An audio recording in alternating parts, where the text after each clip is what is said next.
primeiro capítulo, hoje dia 21, capítulo 21 de João, e nós estamos no final da nossa leitura desse evangelho do verbo da vida, do verbo de Deus, né?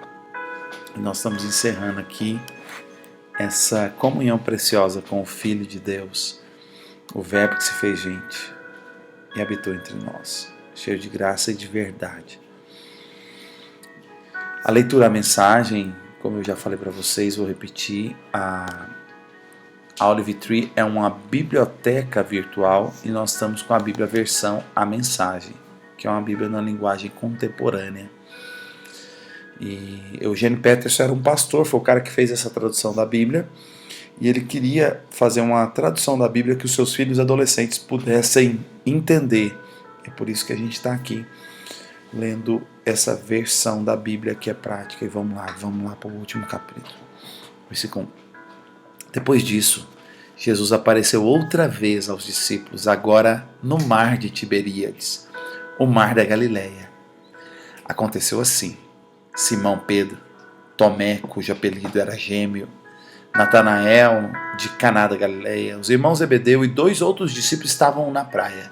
Simão Pedro disse: "Vou pescar." Os outros disseram: "Vamos com você." Eles entraram no barco, mas não pegaram nada naquela noite. Quando o sol surgiu, Jesus estava de pé na praia, mas eles não o reconheceram. Jesus disse: "Paz seja com vocês. Pegaram alguma coisa para comer?" Eles responderam: "Não." Ele disse: "Lancem a rede do lado direito do barco e vejam o que acontece." Eles fizeram o que ele disse. E de repente, havia um tanto de peixe na rede que eles não conseguiam puxá-la. Então, o discípulo que Jesus amava disse a Pedro: "É o Senhor." Quando Simão Pedro percebeu que era o Senhor, vestiu sua roupa, pois estava despido, e pulou no mar. Os outros discípulos vieram de barco, pois não estavam muito longe da praia, cerca de 100 metros, ajudando a puxar a rede abarrotada de peixes. Quando saíram do barco, viram uma fogueira.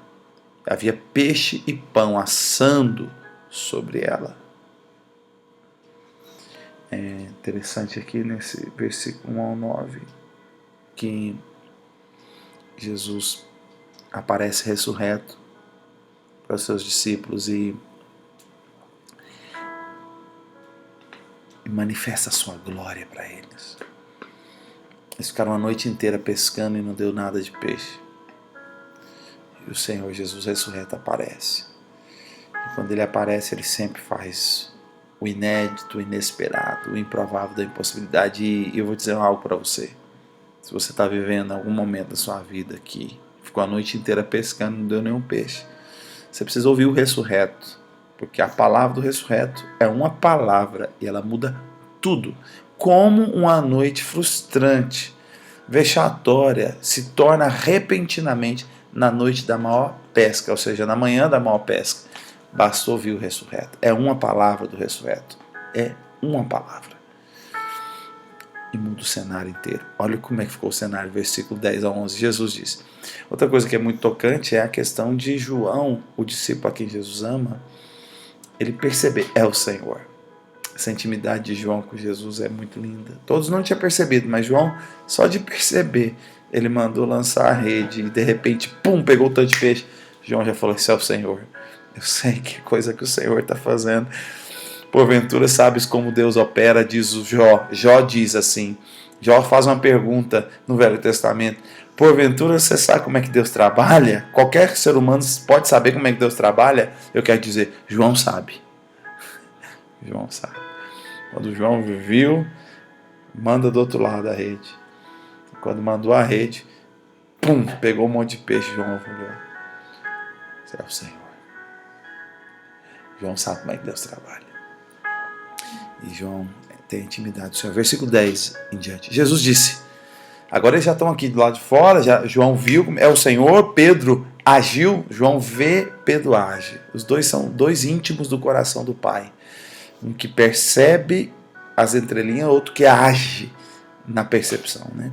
João já correu, Pedro já correu, já pulou, já chegaram lá, já tinha uma fogueira acesa, já estavam assando algo, e agora eles já estão na comunhão, ok? Então, Jesus ressurreto queria comer. Quer dizer que comer é um princípio eterno. Mesmo depois de ressuscitar, você vai querer comer também. Só que o comer é para poder ter relacionamento, ter comunhão. Isso é outra palavra, é a mesa, né? Versículo 10 e 11. Jesus disse: tragam alguns dos peixes que acabaram de apanhar. Simão Pedro juntou-se a eles e puxou a rede para a praia. Eram 153 grandes peixes. E mesmo com todos aqueles peixes, a rede não se rasgou. Uma grande pesca na ressurreição. Você lembra que a grande pesca, tem duas grandes pescas no Novo Testamento. Teve uma grande pesca que os barcos quase afundaram e a rede se arrebentava. Agora, essa grande pesca está lá em Lucas 6. Essa grande pesca aqui de João 21, que é Jesus ressuscitado, as redes não se arrebentam. E são 153 grandes peixes. É que com o poder da ressurreição, quando ele chega até você, ele muda o natural em sobrenatural, até em coisas físicas naturais. Às vezes não se arrebentaram. Jesus disse: a comida está servida. Nenhum dos discípulos ousava perguntar: quem é você? Eles sabiam que era o Senhor. João foi o primeiro a perceber que é o Senhor. João foi o primeiro a perceber e acreditar que ele ressuscitou, isso no capítulo 20. Mas agora todos perceberam: é o Senhor. Versículo 13. Jesus então tomou o pão e deu a eles. Fez o mesmo com os peixes. Era a terceira vez que Jesus se manifestava vivo, ressurreto, aos discípulos, desde que havia ressuscitado dos mortos. Depois de terem alimentado, Jesus disse a Simão Pedro: Simão, filho de João, você me ama mais do que estes? Sim, Senhor. Tu sabes que eu te amo. Importante agora recorrer ao original. A pergunta de Jesus é: Simão, filho de João, você me ama? A palavra ama aqui, que Jesus fala, é você me ágape. Pedro responde assim: sim, Senhor, tu sabes que eu te filéus.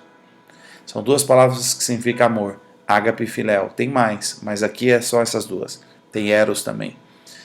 Jesus pergunta: Simão, você me ágape? E Pedro responde: eu te filéus. São duas palavras de amor. Ágape é amor eterno, verdadeiro de Deus. Filéus é amor de amigo, natural, humano, que falha. Simão, tu me ágape? Simão, sim, tu sabes que eu te filéus. Continuando o texto. Jesus disse: então alimente os meus cordeiros. Então perguntou pela segunda vez: Simão, filho de João, você me ama? Você me ágape? Sim, Senhor, tu sabes que eu te filéus. Te amo. Jesus disse, segunda sentença: tome conta das minhas ovelhas. Jesus perguntou pela terceira vez: Simão, filho de João, você me ágape? Você me ama? Pedro ficou aborrecido por ele ter perguntado a terceira vez: você me ama? Então respondeu: Senhor, tu sabes de tudo, e tu sabes que eu te amo, que eu te filéus. Jesus disse: alimenta minhas ovelhas. Vou dizer uma verdade. Quando você era jovem, vestia-se e ia onde queria, mas quando for velho, estenderá as mãos, enquanto outra pessoa irá vesti-lo e levá-lo para onde você não quer ir. Ele disse isso para indicar o tipo de morte pela qual Pedro iria glorificar a Deus. Em seguida, ordenou: siga-me. Virando a cabeça, Pedro percebeu que o discípulo que Jesus amava estava ali perto. Você percebe que essa expressão, o discípulo que Jesus amava, é uma expressão que o próprio João, o autor do livro, está dando para si mesmo. Ele em nenhum momento menciona a si mesmo o João, ele menciona o discípulo a quem Jesus amava. Você se vê como um amado de Deus, te dá acesso a coisas extraordinárias de Deus que você não pode imaginar. Virando a cabeça, Pedro percebeu o discípulo que Jesus amava ali perto. Quando Pedro avistou, perguntou a Jesus: Senhor, e o que vai acontecer com ele? Jesus falou, você me segue, quando você ficar velho, vão te levar pela mão, não vão fazer o que você quer. Aí João fala, isso aqui estava referindo à morte dele e tal, como ele ia glorificar o Senhor. Aí Pedro fala, e esse aqui? Estava falando agora sobre João. O que vai acontecer com ele? Jesus respondeu, se eu quiser que ele viva até que eu volte, o que você tem com isso? Siga-me você. Foi por isso que se espalhou o boato entre os irmãos de que aquele discípulo não morreria. E de fato, foi o último discípulo a morrer e foi o único que não foi mártir. Ele morreu de velhice, ficou com 100 anos, foi parar na ilha de Patmos, prisioneiro do Império Romano, escreveu só o Apocalipse. Isso é outra mensagem, não vamos entrar nisso depois. Mas não foi o que Jesus disse. Ele disse apenas, se eu quiser que ele viva até que eu volte, o que você tem com isso? Esse é o mesmo discípulo que foi testemunho ocular de todas as coisas que escreveu e todos sabemos que seu relato é confiável e preciso. Há muitas outras coisas que Jesus fez. Se todas forem escritas, cada uma delas, uma por uma, não consigo imaginar um mundo grande o bastante para caber tamanha biblioteca. João termina dizendo que não tem biblioteca que caberia a escritura de tudo que Jesus fez. Quer dizer que os 4 evangelhos são só um resumo de tudo que Jesus fez, e tem milagre a sair pelos rodos, sair pelo ladrão, né, como diz a expressão. E João está dizendo que foi um resumo. Quer dizer que instante de ressurreição de morte, paralítico levantando, cego vendo, é só um resumo. João fala, não deu para escrever tudo que Jesus fez. Agora, o que eu quero comentar aqui é esse diálogo de Jesus com Pedro, tão íntimo, e João pegou. João tem uma característica, ele é o discípulo que Jesus amava, ele acessa a intimidade, ele pegou coisa que ninguém pegou. Nenhum dos evangelhos tem alguns insights que João tem. Ele é sui generis, ele é único. O evangelho de João ele é muito único. Tem coisa que é só ele que fala. Os outros 3 evangelhos, você vai encontrar coisas que estão em Mateus, em Marcos e Lucas. Você vai encontrar coisas que são relatadas pelos 3. Mas eles são meio historiadores. João não era historiador, João era o discípulo, aquele Jesus amava. É o homem da intimidade. Então o que João viu? João é mais subjetivo, João vê a coisa no detalhe, ele vê a alma do negócio, ele vê o espírito do negócio, ele viu o que estava por detrás de cada cena. Então, você pega Marcos, o evangelho de Marcos, ele começa assim, o evangelho do Filho de Deus, Jesus, Filho de Deus, filho de Adão, e vai. Resume isso, filho de Deus, filho de Adão. Você pega Mateus, não, Jesus é filho de Davi, é filho de Abraão, é filho de Adão. Você pega em Lucas, Lucas vai de Adão, é o filho do homem, né? Aí você pega em João, no princípio era o verbo, e o verbo estava com Deus, e o verbo é Deus. João foi lá na eternidade passada. É perfil. Deus usa você com a sua personalidade. Deus não muda a sua personalidade. A personalidade de João está aqui no Evangelho de João. Não foi Deus que escreveu o Evangelho de João, foi João. Tem o sabor de João no Evangelho de João. Tem a personalidade de João. E Deus, e tem o sabor divino dentro da personalidade de João. Você vê o Evangelho de Mateus, mesma coisa, tem a personalidade de Mateus e assim por diante. E João viu alguns detalhes tão tremendos. E aqui ele viu o detalhe da conversa de Jesus com Pedro, que era o líder da turma toda, do movimento que ia ficar agora. E Pedro estava pescando. Mas Pedro já havia sido discipulado para ser pescador de homem, mas ele voltou a pescar peixe. E é tão bonita a elegância de Jesus, de como lidar com Pedro. Ele vendo Pedro está fazendo algo fora do propósito. Ele vai lá buscar o Pedro na praia. Pedro já tinha ficado 3 anos e meio treinado por Jesus para pescar gente. Mas estava pescando peixe de volta. E aí o Senhor vai lá pacientemente, faz pergunta, faz milagre, chama para um churrasco com os peixes que ele estava fazendo, que não era para o que ele estava fazendo, não era para fazer. Ele não saiu criticando, acusando, condenando. Ele chamou, pega esse peixe. Não era assim, não, mas pega aí, vamos assar, vamos ter uma comunhão. Enquanto estava rolando a comunhão, fez perguntas suaves que confrontavam e trouxeram. Trouxe o Pedro de volta para o propósito. Pedro nem viu como ele voltou, mas já voltou. Essa arte do ressurreto é extraordinária. E aí ele fala 3 coisas, 3 sentenças nas perguntas. Ele fala, alimenta meus cordeiros, tome conta das minhas ovelhas e alimenta as minhas ovelhas. É um processo de discipulado. Um genuíno cristão, líder, profeta, apóstolo, na casa de Deus, ele vai ter clareza que o primeiro passo da sua obra é alimentar os cordeiros. Quem quer cordeiro é os novinhos na fé, você só alimenta eles. Agora é interessante, você ressaltar uma coisa. São meus cordeiros, minhas ovelhas. Quem está falando? Jesus. Pedro não tinha ovelha, Pedro não tinha cordeiro. Quem era o dono das ovelhas era Cristo. Em nenhum lugar na Bíblia, em nenhum lugar no Novo Testamento, você vai ver Pedro, Tiago ou João chamando as ovelhas de minhas ovelhas, porque eles sabiam, são minhas ovelhas. Por isso que eu não sou pastor deste ou daquele, nem de você que está me ouvindo. Seu pastor é Jesus. Ainda que eu te apacente por esse ensino, mas eu apacento as ovelhas de Cristo. Eu alimento as ovelhas de Cristo. E eu alimento os cordeiros de Cristo. É tudo dele e é para ele. Nenhum deles são meus ou de quem quer que seja, são dele.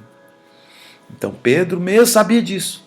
Apacente as minhas ovelhas, não é? Pedro, apacente suas ovelhas, Pedro. Isso é um equívoco grave do sistema organizado religioso, porque eles acabam assumindo a posição de serem os donos das ovelhas, mas não são. Podemos, mas tem ministério de pastor? Tem, de apóstolo, profeta? Tem, mas todos esses que pastoreiam o rebanho de Deus devem ter consciência que é ovelha de Deus, é cordeiro de Deus, então eu não sou dono. Isso muda tudo, muda a abordagem, muda a temática, muda o approach, a abordagem, a maneira de eu lidar, porque eu tenho temor, porque tá aqui o Súlio e a Letícia, eles são ovelhas de Deus, não são ovelhas minhas. Poxa, isso aumenta minha reverência, meu temor, meu respeito. Como que eu lido com a ovelha de Deus, sem ser com respeito profundo, que é de Deus, não é minha? Mas infelizmente alguns colegas pastores, eles se perdem nisso. E eles acham que são ovelhas dele. Então por isso que há abusos de autoridade, abusos de direção, sem contar as aberrações que existem. Mas Pedro sabia, minhas ovelhas. Outra coisa importante se colocar aqui são as perguntas, né? Alimenta os cordeiros. Cuida das ovelhas. Se você me ágape, você se importa com o outro. Se você me filéus, você cuida de si mesmo, que é um amor natural. Ele vai e volta. Mas se você me ágape, você vai se entregar, você vai ser um doador, você vai se entregar por outros.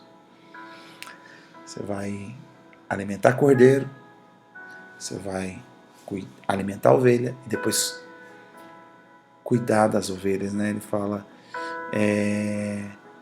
alimente as minhas ovelhas. No final é alimentar as ovelhas. Interessante sobre alimentar. Quem alimenta as ovelhas, ele não fica 24 horas com elas.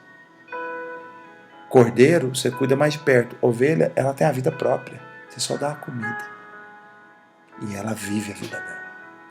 Então isso é pastorear genuinamente. Pedro aprendeu o que é pastorear genuinamente. É alimentar cordeiro,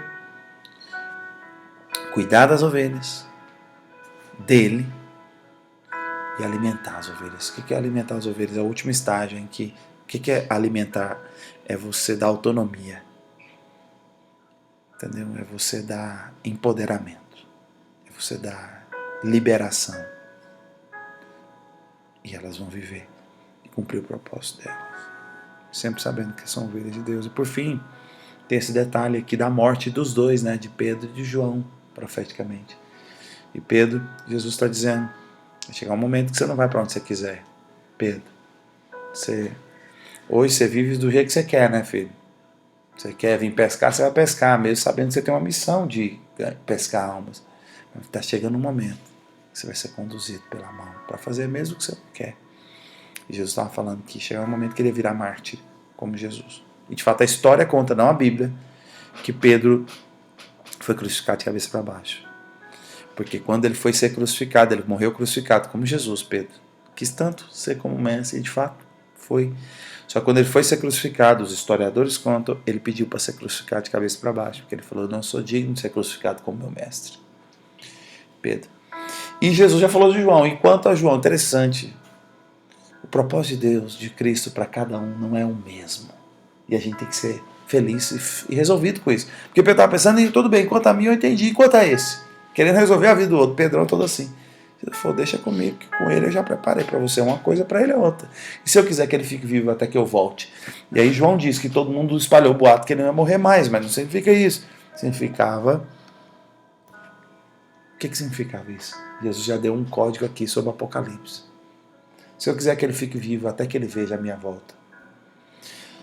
Nós não vimos a volta de Jesus ainda não, tá? Mas João viu. João viu no detalhe. João foi lá na ilha de Patmos, Jesus falou, meu filho, meu amado, você foi fiel uma vida inteira comigo desde a sua adolescência. Está com 100 anos aí sendo perseguido por causa do Evangelho, né? Na ilha de Patmos. Lembra, nós fomos lá na ilha de Patmos, né? Antigamente era uma ilha de presídio de segurança máxima. Hoje é uma ilha grega, é um lugar de turismo e tal. Mas era um presídio de segurança máxima, era um nada. E João estava lá por causa do Evangelho. Presídio de segurança máxima. O cara era uma ameaça ao maior império do planeta. Que cara é esse? Um velhinho de 100 anos que não tinha um canivete, mas tinha a língua com as palavras da vida eterna. Ele é mais perigoso do que um Bin Laden com bomba atômica. Por isso que é presídio de segurança máxima. Esse cara é uma praga. Põe ele lá na ilha de Patmos. E Jesus foi lá visitar ele com 100 anos. Em outras palavras, estou cumprindo o que eu te prometi lá naquela pescaria lá, eu sei o Pedro, você ainda era jovem que eu tinha ressuscitado. Se eu quero que ele viva até que eu venha, na verdade Jesus soltou o código aqui do Apocalipse. Eu vou vir trazer para ele uma visão do todo. O povo pensou, ele não vai morrer então, ele vai ficar vivo até a volta, ele não vai morrer. Mas na verdade, João ia ter a revelação do Apocalipse, da volta de Jesus no detalhe, e é isso que nós vamos ler depois. Respira, que nós estamos nos escritos de João em agosto, e eu tenho o desafio agora, nos próximos 9 dias de agosto, de ver o que eu vou ler com vocês, se é as cartas, e em algum momento eu vou ler também o Apocalipse, porque é tudo do João. Fica com esses códigos de ouro aí, porque é muita riqueza de Cristo.